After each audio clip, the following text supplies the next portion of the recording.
Welcome back to the channel. This is the Action Figure Grader, and we're going to look at some more recent sales for eBay items, vintage Star Wars. We've got some early stuff, and then at the end of the video, we've got a contentious item that has been hotly debated on Facebook, and I want to talk a lot about that one. It's an item that I had in my What to Buy video a week or two ago, and it seems to be the consensus that it was a really good deal, and we're going to talk more about that. So thanks, as always, to my Patreon supporters. They allow this channel to be what it is today, and we're going to start off with an early bird certificate package, and this one has been opened, obviously, but it's in really good shape. This would be a really nice budget-friendly example of the early bird set. You could probably frame it or, you know, put it in a sliding acrylic case or something, but I just thought this one was worth showing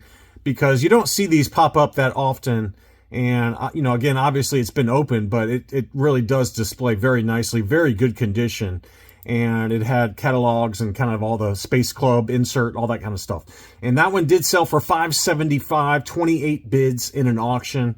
Probably about right. You know, an unopened one in similar condition, probably pretty easily 2 to 3 times this number, ungraded, and up from there if it has been graded. But, you know, I think that for what it is, I thought that was a really nice example. Some early 12 backs and 21 backs. We had a 12 back B with a yellowed blister for Darth Vader AFA-80. And this one sold in an auction. This is a seller up in Canada. It's kind of like a collective for different sellers that maybe have collections they want to sell. So this consignor up in Canada sells stuff. They're usually known for comic books, but occasionally they do have action figures. And this is a seller I bought from in the past. Been very happy with. AFA-80, again, yellowed blister. That one sold for $18.75, which I was a little surprised it went that high, to be honest. But, you know, it is an early card back for Darth Vader, and a big number on that one. Some other items that the seller had: a 12-back C Stormtrooper ungraded, but very good shape, crystal clear blister. Stormy himself was also not discolored whatsoever. Punched example, no price sticker. Blister was in really good shape. You know, it had some discoloration around the price tag there in the upper left-hand corner. And you can see where the blister's starting to pull away a little bit on there. So, you know, all of those factors kept the price down a little bit. But I thought that was a pretty nice example overall. But, you know, you are taking a little bit of a risk that that blister still holds up. The glue on that was starting to kind of pull away a little bit. And $581 was the final sales price on that 12-back C Stormtrooper. They also had a graded Chewbacca 12-back C AFA-75. 285 subscores on it, clear blister, you know, overall pretty good shape. And here's the back of the card for those that were interested in that one. $10.26 was the final sales price for that. And again, probably about right. An AFA-80 is probably $1,200 to $1,500 is my guess on that for a punched example. And $10.26 for an AFA-75. Here was a 21-back C R5D4 with the secret Star Wars action figure offer. And I thought that was a pretty good price. I mean, it was a 75 grade with 275 subscores, so not the highest. And the blister did have a pretty pronounced ding on there that probably held the price back for the most part. But I feel like the secret Star Wars action figure offer R5D4s tend to command a big number. When they're AFA-80 and above, they can go $1,200-$1,500 or more sometimes.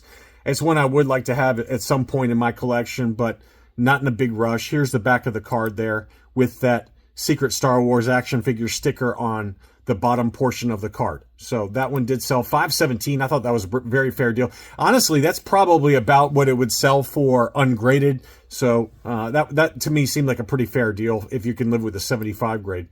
Here was a 21 back, and this was for Luke Skywalker X-Wing. That one sold for $600. It did have some wear around the hang tab and some light spider veins, so it wasn't perfect. Probably a 75 plus, maybe a low 80, depending on how how bad the spider veining would be accounted for around the hang tab. But $600, that's a pretty good deal. I think that's a pretty fair number there for what it was. That one did sell in an auction, 36 bids on that. Here was a 21 back Luke Farm Boy, and this one was an unpunched example. Overall, really good shape. I mean, I didn't see any defects with it, really. There was, some light scuffing and things like that in the lower portion, right-hand side of the card.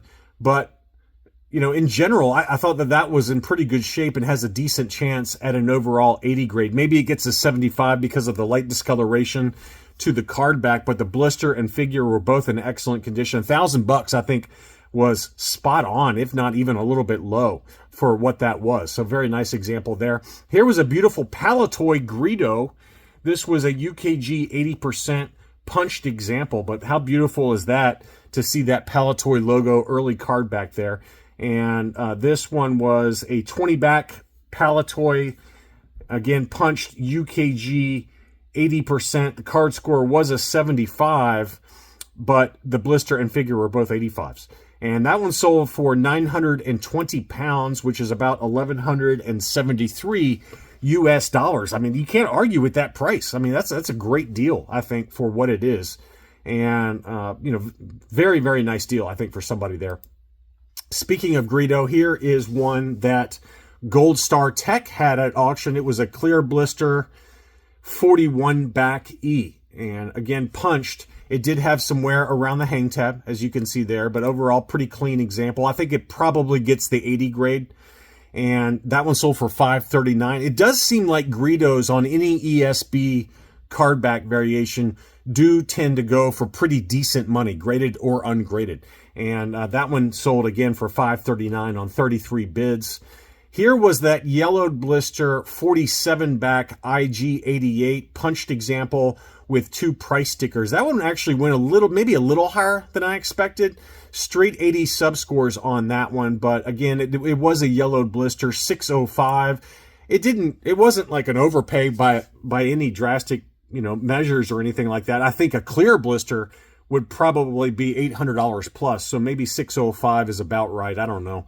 But not one you see pop up very often on eBay, yellow blister or clear blister. So I thought that was, maybe a little high. I was thinking like $500, honestly, was kind of my number, but you just never know how it's going to shake out in an auction. Some tri-logos. I know you guys are probably sick of tri-logos, so I didn't make all tri-logos in this video, but there were some decent deals from the Biker Scout bunker. Some of them went higher than I expected. Some of them I thought were great deals, though. This is one I thought was a steal. This was an AFA 80 plus Logray punched example, but how beautiful was that? Straight 80 subscores on that one. We just documented one maybe a month or so ago that AFA had. That was an AFA 85 that sold for about 2.5 to 3 times this number. I don't remember the exact number, but it was like 550, somewhere in that ballpark. So maybe, about 2 times what this one sold for. But for an AFA 80 plus at 260, that's a good deal, in my opinion. And then he also had an FX-7. This is one I just picked up in my own collection from CIB. I bought an AFA 85. I don't remember what I paid. I think it was in the fours, somewhere in that ballpark. This one was an AFA 80 with a 75 subscore, but 285 subscores for the blister and figure. Unpunched, no price sticker for $311.90. I think that was a very fair deal for what that was. Very nice example there. And this I thought was also a very fair deal. An unpunched Princess Leia Hoth, AFA 80. And, if the timing had been better, I probably would have bid on this, to be honest with you. I think $629 was less than I was expecting. I was thinking $700 to $750 at a minimum. So if you happen to be the person that picked this one up, great deal. Really, really good deal for an AFA 80 Princess Leia Hoth. I love that look. This is a look that I know very well. I know very well in AFG's household when my wife sees yet another box come in that says fragile on all sides and has lots of packing peanuts.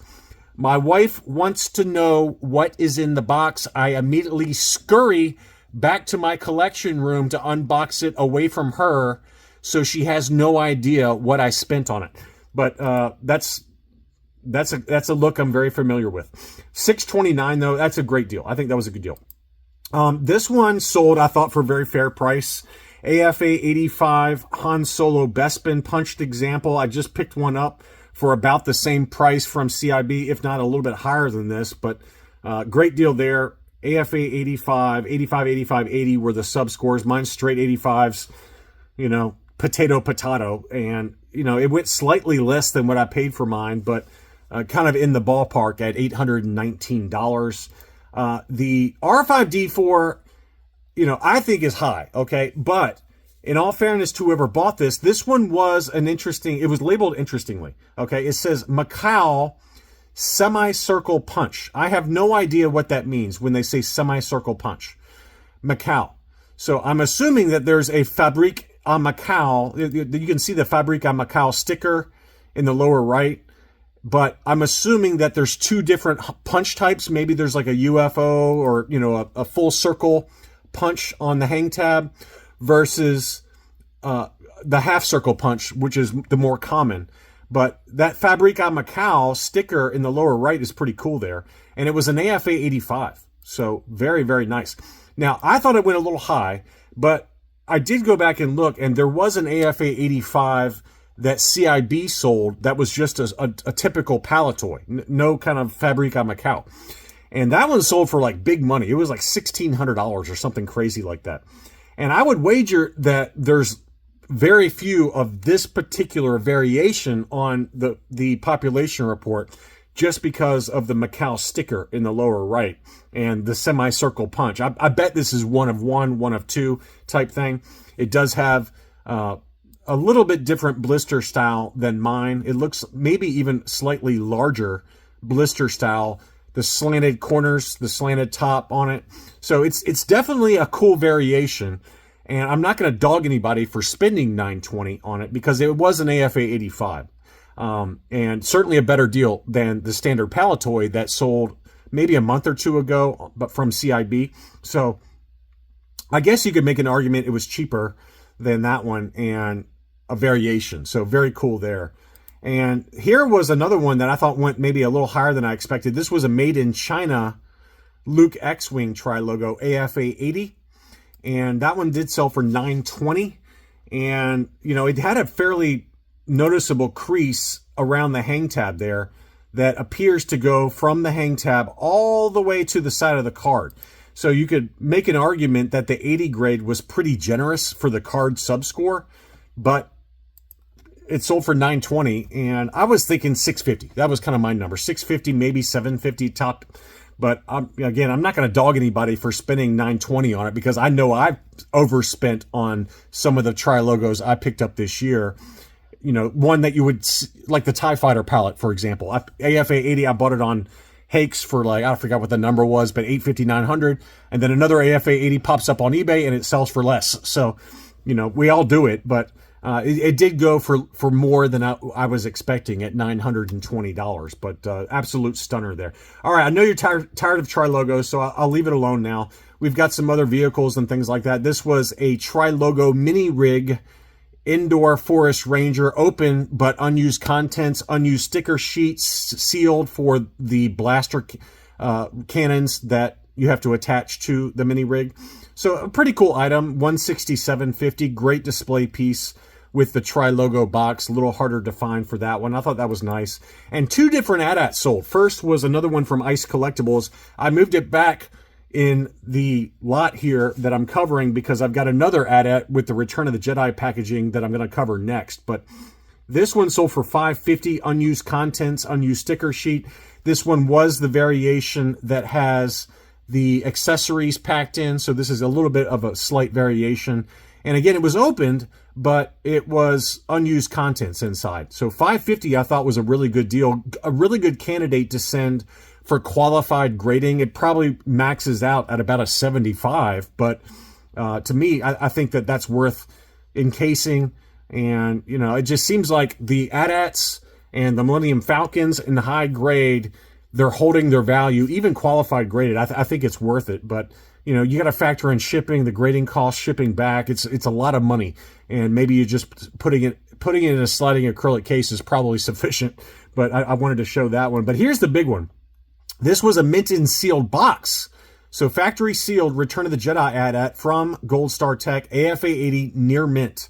And that one did sell for big money. And of course, the number was not showing. There it goes, 2865, 2865. So yet another very high number for a near mint factory sealed graded big vehicle. So the AT-ATs and the Falcons on Heritage, on Hakes, and on eBay, they are commanding big money. And so if you have them, my advice would be to probably, you know, if you're looking to liquidate them, okay, I'm not talking about collectors that just want to buy and hold forever until they're dead, until they're worm food.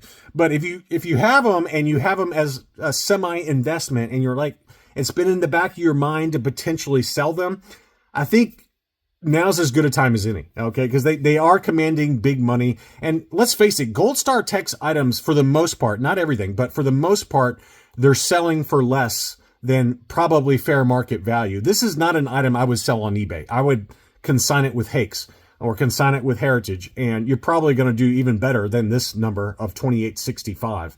But, you know, again, factor in the consignment costs and, you know, what they charge you for all that stuff. But they are holding their value really well. A couple of Boba Fetts that sold. This one was a 65 back Boba Fett, yellowed blister, you know, fairly rough edges. This is like a 70 plus 75 grade. That one sold for $12.82 in an auction. And then Gold Star Tech had a 77 back that looks like it had some kind of water damage around the logo there. It's got some puffing there on there. And it does have the coin offer. By no means perfect. It is, I believe, let's see, this I believe is a Taiwan. Yeah, figure made in Taiwan. So it's the more desirable Taiwan variation. But again, the card back looked really good from the back. Even from the front inside the case, it looked really good. But when you zoom in on the photos there, it did have some water damage or puffing there on the logo. So you had to factor that in. Probably a 70 grade again, maybe a 75, I don't know. But that's something I did not notice the first time I looked at it. $11.55 on that one versus this one that sold for $12.82. About the same price, thereabouts. Next up, okay, we got to talk about this one. This is one I had in my What to Buy video a couple weeks back. And I said that I think that this is a legitimate example of a first-generation Polish bootleg mint-on card. The blisters were stapled to the card, and this card back looked pretty authentic to me. The back had the kind of factory stamp on the back, and the staples had rust, and the card back had some scuffing to it. And so this was hotly debated in the Facebook bootleg group after this sold, and it sold for $920. Quite honestly, I was expecting $2,500 to $3,000 was my expectation on this one. So this is what that one sold for. Someone did pull up where this one originally, I don't know how they still had this, but this was from February of 2016.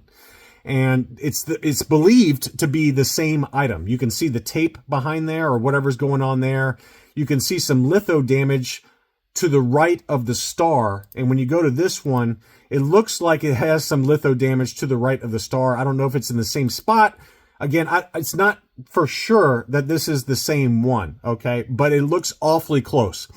And this one, again, sold back in February of 2016. So 8 years ago, eight and a half years ago, it sold in an auction for $1,447. And it was being debated after it sold whether this was authentic or not, or whether it was a fake. I tend to think it's legit. And it seems like the consensus from the experts in the bootleg group that really know this stuff think it's legit as well. So, and the consensus is that somebody got a real steal here for a carded Polish first-generation bootleg. This was prune face. Obviously, it's a first-gen Polish bootleg prune face because the color scheme matches and the paint schemes and all that match. The card is a first-gen card back. There's staple rust, things like that. It just feels like it's a legit example to me. So a lot of people did not see this one, this auction when it was live, and they were kind of mad about it. But I did highlight it in a what to buy video, and I said, hey, this is going off, and I think it's legit. So hopefully one of you who watched the channel were able to get this for a good deal. But I think it was every bit of a legit example.